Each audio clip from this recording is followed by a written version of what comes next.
মানুষ সৃষ্টির মূল উপাদান হলো মাটি। এই মানুষ আবার বলে আইদা কুন্না তুরাবা, আমরা যখন মাটির নিচে গিয়ে মাটি হয়ে যাব, আইন্না লাফি খলকিন জাদিদ, আবার কি আমরা নতুন সৃষ্টি হব, আমাদেরকে আবার সৃষ্টি করা হবে?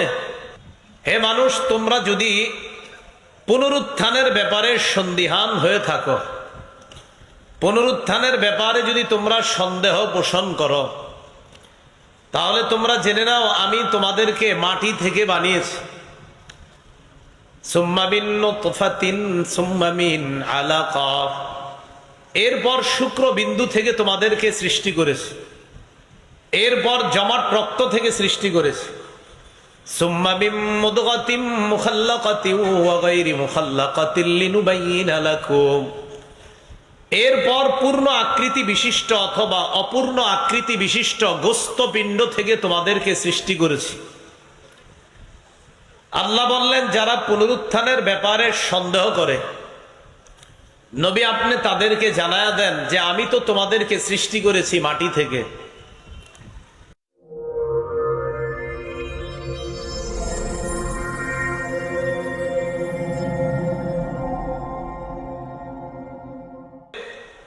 মানুষ সৃষ্টির মূল উপাদান হলো মাটি।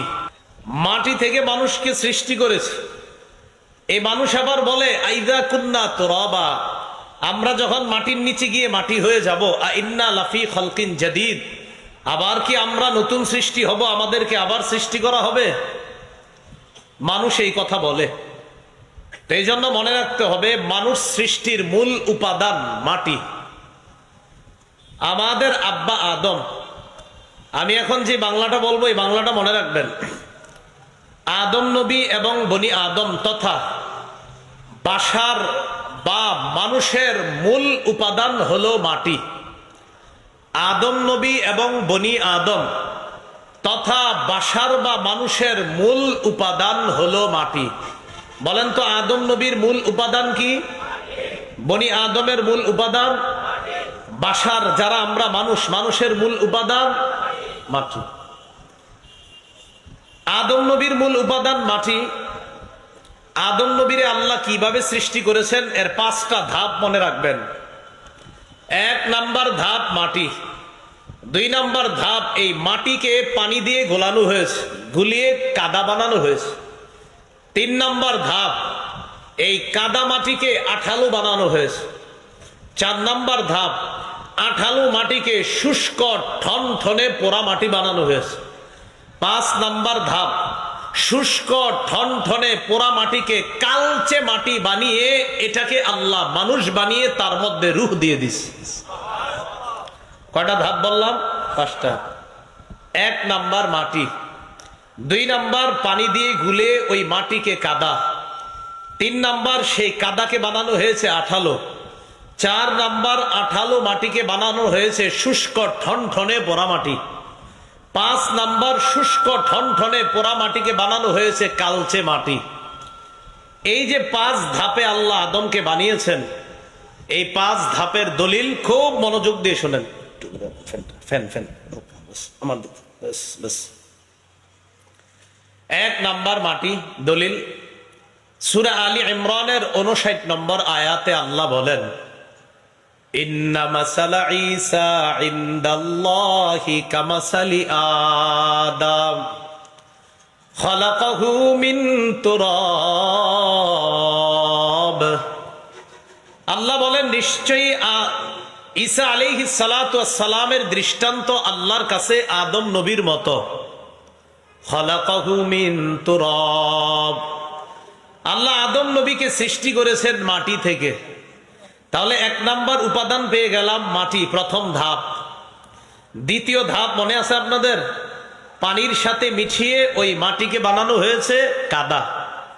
দলিল সূরা আলিফ লাম মিম আস-সাজদা, হাফিজি কোরআন শরীফ অনুযায়ী, হাফিজি কোরআন মাজিদ অনুযায়ী 21 নম্বর পারা 14 নম্বর পৃষ্ঠা, আলিফ লাম মিম আস-সাজদার 7 নম্বর আয়াতে আল্লাহ বলেন, মানুষকে আল্লাহ পাক রব্বুল আলামিন যে বানিয়েছেন কাদা মাটি থেকে, এই আয়াতে আল্লাহ বলেন আল্লাযী আহসানা কুল্লা শাইইন খালাকা ওয়া বাদাআ খালকাল ইনসানি মিন তিন। আল্লাহ সমস্ত সৃষ্টিকে সুন্দর করে সৃষ্টি করেছেন, আর মানুষের সৃষ্টির সূচনা করেছেন আল্লাহ মিন তিন, কাদা মাটি থেকে। তাহলে প্রথম ধাপ মাটি, দ্বিতীয় ধাপ কাদা মাটি। বলেছিলাম আমরা দ্বিতীয় ধাপে মাটিকে পানির সাথে মিশিয়ে এটাকে কাদা বানানো হয়েছে। 3 নম্বর ধাপ আঠালো মাটি।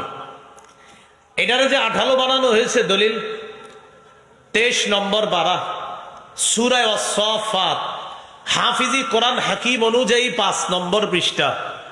আল্লাহ পাক রব্বুল আলামিন বলেন ইন্না খালাকনাকুম মিন তিনিল লাযিব। আমি মানুষকে সৃষ্টি করেছি আঠালো মাটি থেকে। সুবহানাল্লাহ। 4 নম্বর ধাপটাকে বলতে পারবেন নি? আঠালো মাটিকে শুষ্ক ঠনঠনে পোড়া মাটি। দলিল সূরা আর রহমান, এই সূরা আর রহমানের 14 নম্বর আয়াত। ও আগের দলিলটা সূরা আস-সাফাত, হাফিজি কোরআন অনুযায়ী 23 পারার 5 নম্বর পৃষ্ঠা, সূরা আস-সাফাতের 11 নম্বর আয়াত। আর শুষ্ক ঠনঠনে মাটির দলিল হলো সূরা আর রহমানের 14 নম্বর আয়াত। আল্লাহ বলেন খালাকাল ইনসান মিন সালসালিন কাল ফাখখার। আল্লাহ মানুষকে সৃষ্টি করেছেন পোড়া মাটির ন্যায় শুষ্ক ঠনঠনে মাটি থেকে। এটা হলো 4 নম্বর ধাপ। 5 নম্বর ধাপটা মনে আছে আপনাদের? শুষ্ক ঠনঠনে পোড়া মাটিটাকে আল্লাহ কালচে মাটি বানিয়ে সেখান থেকে আদমকে আল্লাহ বানিয়েছেন। এটার দলিল সূরা হিজরের 28 নম্বর 29 নম্বর আয়াত। আল্লাহ পাক রব্বুল আলামিন সেই আয়াতের মধ্যে বলেন وَإِذْ قَالَ رَبُّكَ لِلْمَلَائِكَةِ إِنِّي خَالِقٌ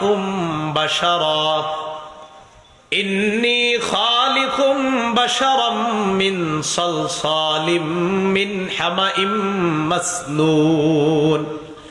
ওই সময়কে স্মরণ করুন যখন আপনার রব ফেরেশতাদেরকে বললেন, হে ফেরেশতারা, আমি শুষ্ক ঠনঠনে কালচে মাটি থেকে মানুষ বানাবো। ফাইদা সাওয়াইতুহু ওয়া নাফাখতু ফীহি মির রূহি। আমি যখন শুষ্ক ঠনঠনে কালচে মাটি থেকে মানুষকে বানাবো, তাকে যখন আমি মানুষের রূপ দান করব, এরপর তার মধ্যে আমি আমার রূহ তথা ফুকে দিব, আমার হুকুমটা তার মধ্যে দিব। রূহ মানি আল্লাহর হুকুম। আল্লাহ যতদিন চায় মানুষটা বাঁচবে, আল্লাহ যতদিন চান মানুষটা ততদিন দুনিয়াতে থাকবে, আল্লাহ না চাইলে তিনি থাকবেন না। এটাকে বলা হয় রূহ। যখন আমি মানুষটার মধ্যে রূহ দিব, ও ফেরেশতারা ফাকউ লাহু সাজিদিন, তোমরা তার সামনে সিজদায় পড়ে যাবা। তাহলে মানুষ বানানোর, আদম বানানোর কয় ধাপ জানলাম আমরা? 1 নম্বর ধাপ মাটি থেকে, এটা আমরা জানলাম সূরা আলী ইমরান 59 নম্বর আয়াত। ইন্না মাসালা ঈসা ইনদাল্লাহি কামাসালি আদম খালাকাহু মিন তুরাব। 2 নম্বর ধাপ জানলাম আমরা পানির সাথে মাটিকে মিশিয়ে এটাকে কাদা মাটি বানানো হয়েছে। সূরা আলিফ লাম মিম আস-সাজদার 7 নম্বর আয়াত থেকে আমরা জানলাম ওয়া বাদাআ খালকাল ইনসানি মিন তিন। 3 নম্বর এই কাদা মাটিকে আঠালো বানানো হয়েছে। এটা আমরা জানলাম সূরা আস-সাফাতের 13 নম্বর আয়াত 11 নম্বর আয়াত থেকে। আল্লাহ বলেন ইন্না খালাকনাহুম মিন তিনিল লাযিব। 4 নম্বর ধাপ আল্লাহ মানুষকে বানিয়েছেন ঠনঠনে শুষ্ক পোড়া মাটি থেকে। এটার দলিল সূরা আর রহমানের 14 নম্বর আয়াত। খালাকাল ইনসান মিন সালসালিন কাল ফাখখার। 5 নম্বর ধাপ শুষ্ক ঠনঠনে পোড়া মাটিটাকে আল্লাহ কালচে মাটি বানিয়ে এটাকে আল্লাহ মানুষ তথা আদম বানায়া এটার মধ্যে আল্লাহ তার রূহ ফুঁকে দিয়ে ফেরেশতাদেরকে বললেন আদমের সামনে তোমরা সিজদা দাও। এটার দলিলটা মনে আছে নি? সূরা হিজর 28 29 নম্বর আয়াত। এবার আপনারা আবার প্রথম শিরোনামে আসেন। কি বলছিলাম? আদম এবং বনি আদম। বাশার তথা মানুষের সৃষ্টির মূল উপাদান মাটি। অনেকের মনে প্রশ্ন আসছে, হুজুর আদমের সৃষ্টির উপাদান মাটি জানলাম, মানুষ সৃষ্টির উপাদান যে মাটি, এটার দলিল কোথায়? আমরা কার সন্তান? সবাই বলেন আদম। তো বাবা আদমের সৃষ্টির প্রথম মূল উপাদান কি ছিল? মাটি। আমরা যে মাটির সৃষ্টি, এটার দলিল কি? সূরা হজের ৫ নম্বর আয়াতে আল্লাহ বলেন, ইয়া আইয়ুহান নাস ইন কুনতুম ফি রাইবিম মিনাল বা'স ফাইন্না খালাকনাকুম মিন তুরাব। হে মানুষ, তোমরা যদি পুনরুত্থানের ব্যাপারে সন্দিহান হও, তাহলে তোমরা জেনে রাখো আমি তোমাদেরকে মাটি থেকে সৃষ্টি করেছি। তাহলে আমাদেরকে কি থেকে আল্লাহ সৃষ্টি করেছেন? মাটি। এখন একটা দলিল দিব, আমরা যে মাটির সৃষ্টি, এই দলিলটা আপনাদের অনেকে পারেন, কিন্তু আপনারা জানেন না যে এই দলিল যে আমরা সবাই জানি, এটা আপনারা জানেন না। দলিল দিলে কইবেন, ও হুজুর আসলেই তো আমরা এটা পারি, আর এটার মধ্যে যে আল্লাহ বলছে আমরা মাটির তৈরি, এটা তো জানতাম না। সূরা তাহা ৫৫ নম্বর আয়াত, হাফিজি কোরআন মাজিদ অনুযায়ী ১৬ নম্বর পারা ১৪ নম্বর পৃষ্ঠা, আল্লাহ পাক রব্বুল আলামিন বলেন, মিনহা খালাকনাকুম ওয়া ফিহা নুঈদুকুম ওয়া মিনহা নুখরিজুকুম তারাতান উখরা। আল্লাহ বলেন, আমি মাটি থেকেই তোমাদেরকে সৃষ্টি করেছি, আবার মাটিতেই তোমাদেরকে ফিরিয়ে নিয়ে যাব, আবার মাটি থেকেই তোমাদেরকে পুনরুত্থান করব, পুনরায় কিয়ামতের ময়দানে উপস্থিত করব। বলেন তো আমাদেরকে আল্লাহ বানিয়েছেন কি থেকে? মারা যাওয়ার পর আবার কোথায় নিয়ে যাবেন? মাটি থেকে। কিয়ামতের মাঠে যে আল্লাহ উঠাবেন, তো সেটাও কার ভিতর থেকে উঠাবেন? মাটির। মনে থাকবে নি? তাহলে আল্লাহ মাটি থেকে বানাইছে, মাটির ভিতরে নিবে, আবার মাটি থেকে কিয়ামতের ময়দানে উঠাবে। এ হলো আমরা যে মাটির তৈরি মূল উপাদান মাটি, এটা বললাম। হ্যাঁ, আমাদের আরো উপাদান আছে, পানি আছে, এরপরে আরো বিভিন্ন উপাদান, কিন্তু আমাদের মূল উপাদান মাটি, এটা আমার বলা উদ্দেশ্য। তিরমিজি শরীফের ২৯৫৫ নম্বর হাদিস, মানুষের মধ্যে সাদা, কালো, লাল আছে না নাই?